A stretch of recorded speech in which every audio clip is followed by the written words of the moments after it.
వీటన్నిటి పెట్టి చూసేటప్పుడు నందిని చాలా అబ్బాయిల్ని ప్రేమిస్తున్నానని చెప్పి ఏమార్చినందువల్ల తనని ప్రేమించిన ఆ అబ్బాయిలే ప్లాన్ చేసి ఈ హత్య చేశారు your honour. So for me the case is closed.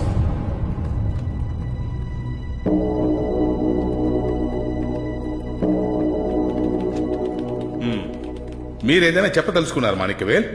Your honour, వీళ్ళు పూర్తిగా డ్రామా ఆడుతున్నారు. ఇందులో ఏది నిజం కాదు. నాకు కొంచెం టైం ఇచ్చారంటే. మీకు ఎంత టైం ఇవ్వాలని అనుకుంటున్నారు మాణిక్యవేల్? ఈ కేసు ప్రారంభం నుంచి చూస్తున్నాను. వాళ్ళు ఏ ఎవిడెన్స్ ఇచ్చినా కూడా అది అబద్ధమని ప్రూవ్ చేయడానికి ట్రై చేస్తున్నారు తప్ప మీరు వేసిన హత్య కేసుకి సాలిడ్ గా ఒక్క ఎవిడెన్స్ కూడా సబ్మిట్ చేయలేదు. రే తమ్ముడు లేగవయ్యా. ఏ ధైర్యంలో ఈ కేసు వేశావు? బయట ప్రెస్ ని పిలిచి ఏదేదో మాట్లాడావు కదయ్యా. ఇక్కడ మాట్లాడుచున్న చోట్ల సైలెంట్ గా కూర్చున్నావు. వాళ్ళు నీ మీద పరువు నష్టమని కేసు వేశారే, దానికి కరెక్ట్ అయిన ఎవిడెన్స్ లేదనుకో ఎన్ని సంవత్సరాలు శిక్ష తెలుసా? 7 సంవత్సరాలు. లోపలికి వెళ్తేనే తెలుస్తుంది. అందరు టైం ని వేస్ట్ చేశావు.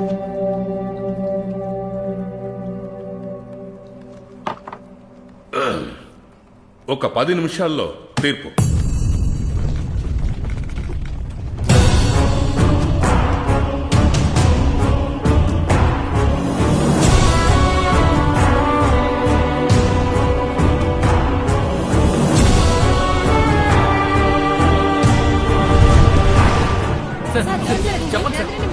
మీరే చెప్పారా లేదా ఫోన్ చేసి మిమ్మల్ని చెప్పమన్నారా? ఎక్కువ లో చేశాను సార్, తట్టుకోలేకపోయాను, అందుకే చంపేశాను. ఇలాంటి అమ్మాయి దగ్గర అబ్బాయిలందరూ జాగ్రత్తగానే ఉండండి. తను తప్పుడు అమ్మాయి అనే అనుకుందాం, అందుకని చంపేస్తారా ఏంటి? ఆ అమ్మాయికి న్యాయం జరిగేదాకా నేను నిద్రపోను. చేసే తప్పంతా వీళ్ళు చివరికి కుర్రాల మీద వేసేస్తారు. నందిని మాత్రం కాదండి, ఈ కాలపు అమ్మాయిలు అందరూ ఇలాగే. చచ్చిపోయిన అమ్మాయిని ఎందుకండి ఇంత అసహ్యం చేస్తున్నారు? గత వారంగా మన దేశంలో సెన్సేషన్ గా ఉన్న నందిని కేసులో ఇంకాసేపట్లో తీర్పు రాబోతోంది. రత్నం, మనం స్టే ఆర్డర్ తీసుకుందాం. నాకు జడ్జి తెలిసిన వారే. తినగా నేనే వెళ్ళి ఆయనతో మాట్లాడాలి. చాలా థ్యాంక్స్ బాబు. దేనికన్నా థ్యాంక్స్ అంతా చెప్తున్నావు. మీరిద్దరూ నాకు చాలా హెల్ప్ చేశారు. మీ రుణం ఎలా తీర్చుకోవాలో తెలియట్లేదు. అన్నా ఏంటన్నా ఏదేదో మాట్లాడుతున్నావు?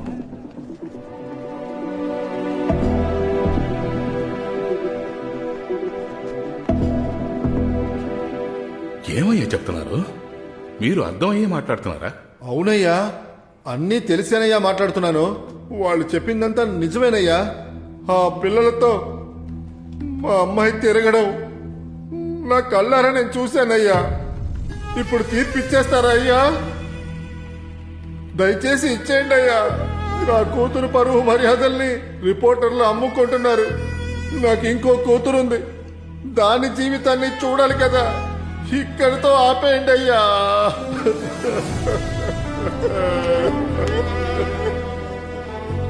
త్వరగా తీర్పిచ్చి మమ్మల్ని వదిలేయండి అయ్యా.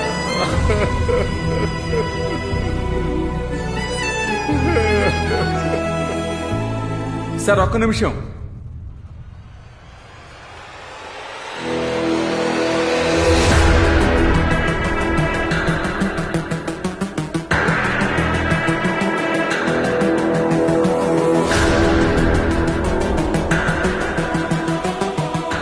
నేను మీకు చెప్పాలి సార్. ఇక్కడికి రా.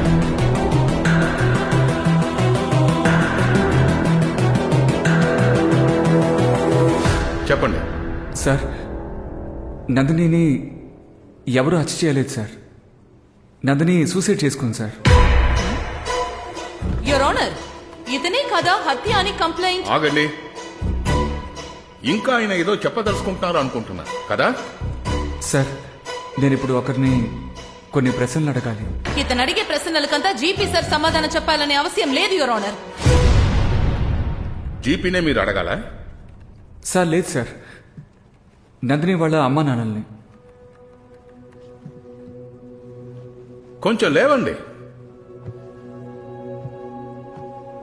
నందినిని నలుగురు అరెస్ట్ చేశారు అని చెప్పి తన ఇంటికి వచ్చి మీ దగ్గర బోరుమట్టు ఏడ్చింది కదా, బదులుగా మీరు తనకి ఏం చెప్పారు?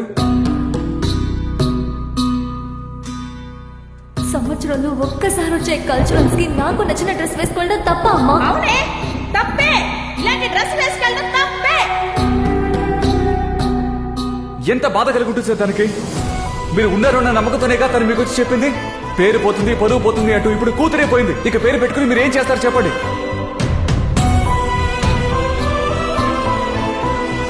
అమ్మ నాన్న చేతులు తీశారు, చుట్టుపక్కల వాళ్ళు చేతులు తీశారు. ఏమీ చేయలేక తల్లిదండ్రులకి సమానమైన టీచర్ అయినా మీ దగ్గరికి తను వచ్చింది. మీరేం చేశారు సార్?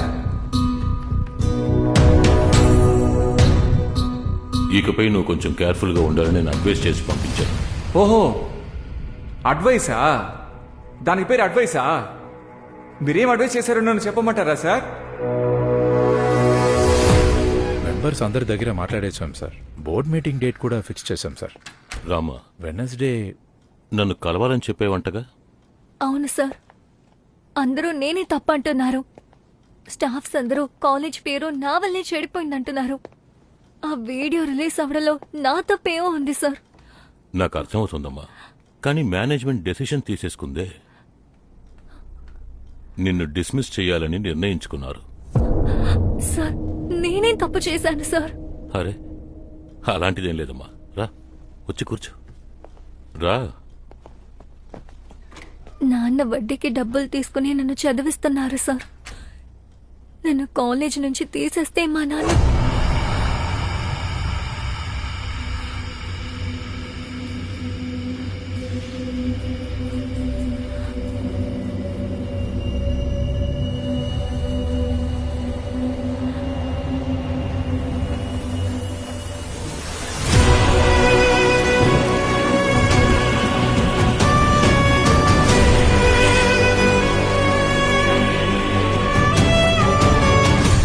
నీ చదువు ఆగిపోతే మీ నాన్నగారు తట్టుకోగలరా? నీ జీవితమే పోయినట్టే. అప్పులు తీర్చలేక కుటుంబం నడి రోడ్డుకు వచ్చేస్తుంది.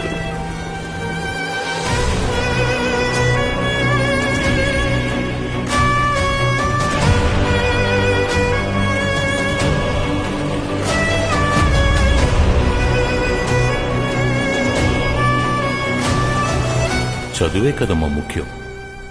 ఎట్టి పరిస్థితులను చదువుని మానేయకూడదు.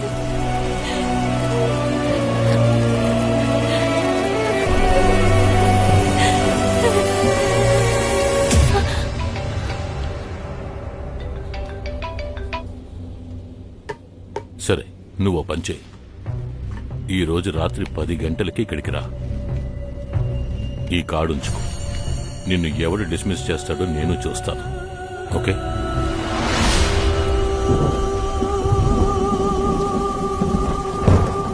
ఈ విషయాన్ని బయటకు చెప్తే నన్ను ఎవ్వరూ నమ్మరని నాకు బాగా తెలుసన్నయ్య. ఎందుకంటే నేనే తప్పు చేశానని అందరూ నిర్ణయించుకున్నారు. ఒక్కటి అర్థమైందన్నయ్య, ఒక అమ్మాయికి ఇలా జరుగుతున్నప్పుడు ఆ క్షణంలో వచ్చే బాధ కన్నా ఆ ఊర్లోనే ఉండే బాధే అన్నయ్య ఎక్కువ. అలా జరుగుతున్నప్పుడే చనిపోతే పెద్ద గొడవలు చేస్తారు. ఒకవేళ ప్రాణాలతో ఉంటే తనని మాటలతోనే చంపేస్తారు.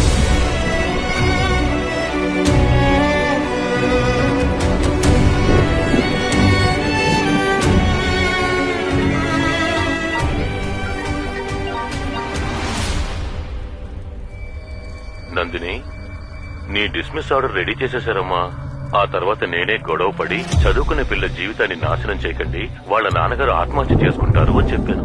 నువ్వేం భయపడకు, వెంటనే బయలుదేరి ఇక్కడికి వచ్చాయి, సరేనా? హలో నందిని. సరే సార్. నాకు రెండే దారులే అన్నయ్య ఉన్నాయి. ఒకటి, చదువు మానేయకూడదంటే ఆయన చెప్పినవన్నీ వినాలి, లేదా పరువే ముఖ్యమని ఇంటికి భారంగా అమ్మా నాన్నని బాధ పెట్టాలి. అసలు ఎలాంటప్పుడు ఒక అమ్మాయికి ఏమనిపిస్తుందనయ్య? చప్పుడు చేయకుండా ఈ లోకం వదిలి వెళ్ళిపోవాలన్నయ్య. అందుకే ఈ మ్యాజిక్ వాల్లో రాసేసి చనిపోదని నిర్ణయించుకున్నాను. ఏం మాట్లాడుతున్నావు నందిని? చస్తే అన్ని సమస్యలు తీరిపోతాయా? ఆ పెద్దవని ఏం చేయాలో అది చేద్దాం, కానీ ఆ తర్వాత ముందు నువ్వు ఇంటికి బయలుదేరు. ఇప్పటికీ మీ అమ్మ నాన్న చాలా భయపడిపోయి ఉన్నారు. రేపు మేము మీ ఇంటికి వచ్చి మాట్లాడతామమ్మా. ఇప్పుడు వెళ్ళు, బయలుదేరు.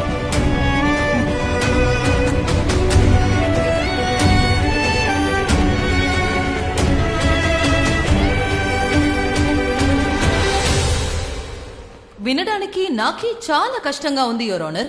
నాకేం అనిపిస్తుందంటే ఈయన మెదలకుండా పీటీ పనిలని వదిలేసి ఒక సినిమా డైరెక్ట్ చేస్తే చాలా బాగుంటుంది. ఇప్పటి వరకు చెప్పిన ఏదైనా ఒక్క విషయానికి ఒక్క ఎవిడెన్స్ అయినా ప్రొవైడ్ చేశారా చెప్పండి?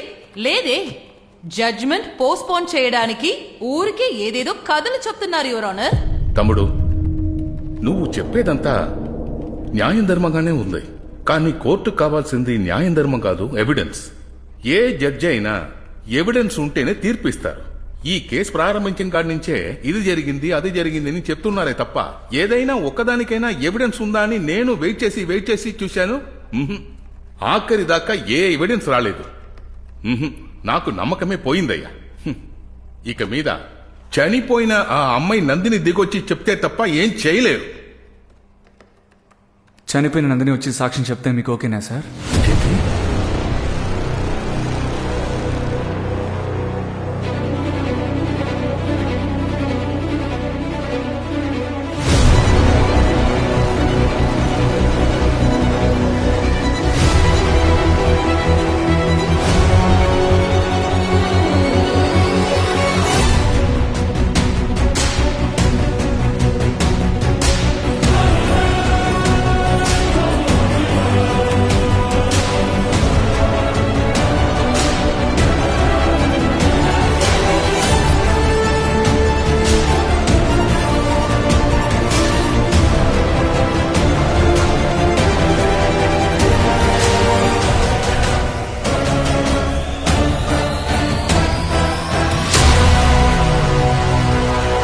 చెప్పుడు చేయకుండా ఈ లోకం వదిలి వెళ్ళిపోవాలన్నయ్య. ఎవడెవడో చేసే తప్పులకి మనం ఎందుకు నందిని చావాలి? ఇక మీదట ఇక్కడ ఏం జరగాలో నేనే నిర్ణయిస్తాను.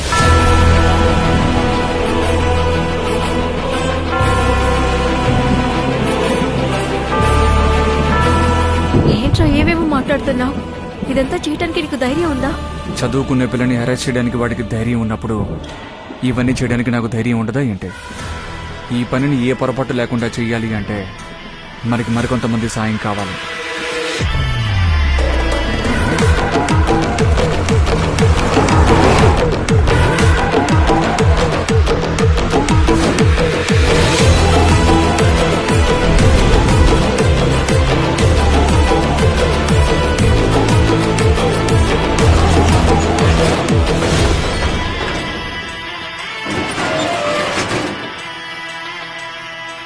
ఆల్రెడీ ఫేస్ చాలా డ్యామేజ్ అయిపోయింది.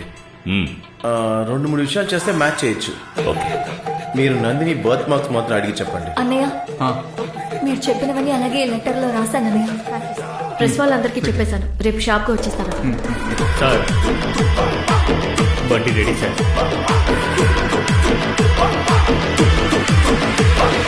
మట్టు పెట్టు అడ్డమొచ్చునప్పుడే కచ్చ కట్టి తెరువంతా ఎదుటికొచ్చి మోదితే మట్టు పెట్టు అడ్డమొచ్చునప్పుడే కచ్చ కట్టి తెరువంతా ఎదుటికొచ్చి. సరే మామయ్య, ఆ డాక్టర్ పక్కనే ఉన్నారు. మామయ్య మర్డర్ కేసు పెట్టమంటున్నారు. మర్డర్ చేశానా? ప్రెస్ కి లెటర్ చిక్కితే సమస్య ఇంకా పెద్దదవుతుంది అనుకున్నాను, కానీ దాన్ని కూడా వాడు కాల్ చేశాడు. ఇక మీదట ఈ సమస్యను మనమే పెద్ద చేయాలనుకుంటాను. హత్య అంటేనే అన్ని మీడియా పీపుల్ వస్తారు. అప్పుడు ఒక పెద్ద డబ్బు చూడొచ్చనే ఈ విషయాలని చేశారు యువర్ ఆనర్. డాక్టర్, బాడీని వాళ్ళు కనిపెట్టలేరు కదా? దగ్గర 4000 పోస్ట్ మార్టం చేశాను. కన్న తల్లి కూడా కనిపెట్టలేదు.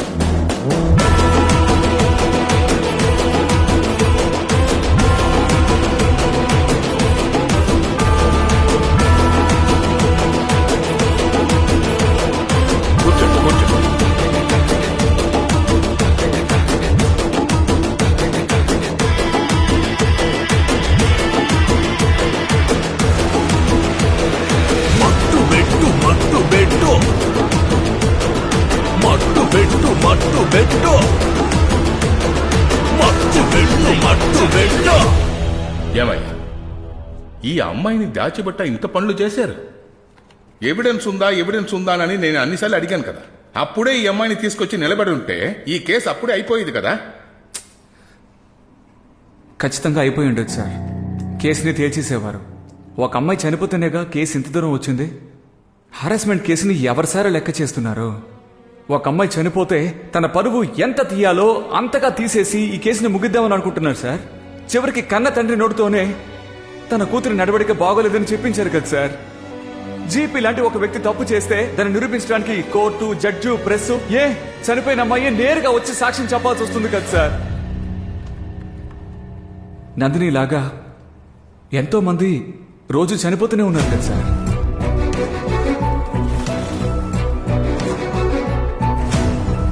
అమ్మాయిలు ఫ్లైట్ నడుపుతున్నారు, ట్రైన్ నడుపుతున్నారు అని అవెంతో గొప్ప సాధనలు అని విమెన్ ఎంపవర్మెంట్ గురించి మాట్లాడే మనమందరమే గ్రామంలో ఉండే ఆడపిల్లలు హెరాస్మెంట్ జరిగితే బయటికి చెప్పుకోలేక భయపడుతున్నారన్న విషయం మనం తెలుసుకోలేకపోతున్నాం సార్. 182 మంది దీని గురించి బయటికి చెప్పడం లేదు అని రికార్డ్స్ చెప్తున్నాయి సార్. ఇదంతా హెరాస్ చేసే వాళ్ళకి భయపడని మీరు అనుకుంటున్నారా? ఎక్కడిది బయటికి చెప్తే ఊరంతా మనల్ని ఎలా చూస్తుంది, చుట్టూ ఉండేవాళ్ళు మన గురించి ఏం మాట్లాడుకుంటారని భయపడేశారు ఇదంతా. సార్, ఈ కేసు గురించి అందరికీ తెలియాలి సార్.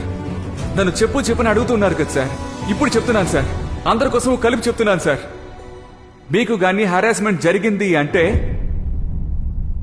తప్పు మీది కానీ కాదు. నందిని మాత్రమే కాకుండా స్కూల్ మరియు కాలేజెస్ లో PIL నంబర్ 82653.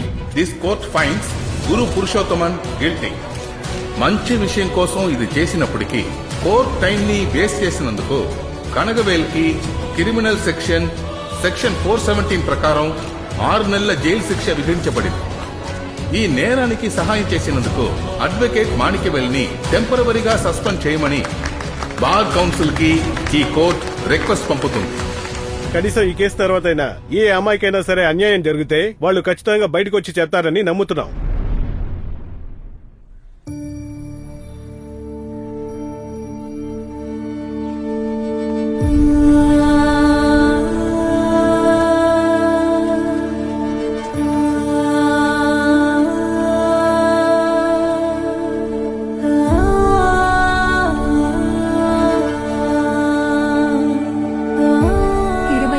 పరిగెడుతూ ఆడుకున్న వీధన్నయ్య అది. ఆ వీధిలో నేను ఇప్పుడు తలెత్తుకుని నడవలేకపోయానన్నయ్య. తీరేను వ్యధలే దరిచేరేను బతుకే మురిసేటి అడుగయ్యమ్మా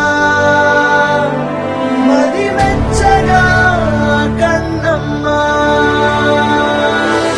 మనసే నాటి భయం తరిమి వేసేగా అది తలచే ఊరి జనం తోడు వచ్చేరా దరి చేరిన ముళ్ళయదా ఓడిపోనుగా ఒక ధైర్యమే కాదా నిన్ను చేరవచ్చునుగా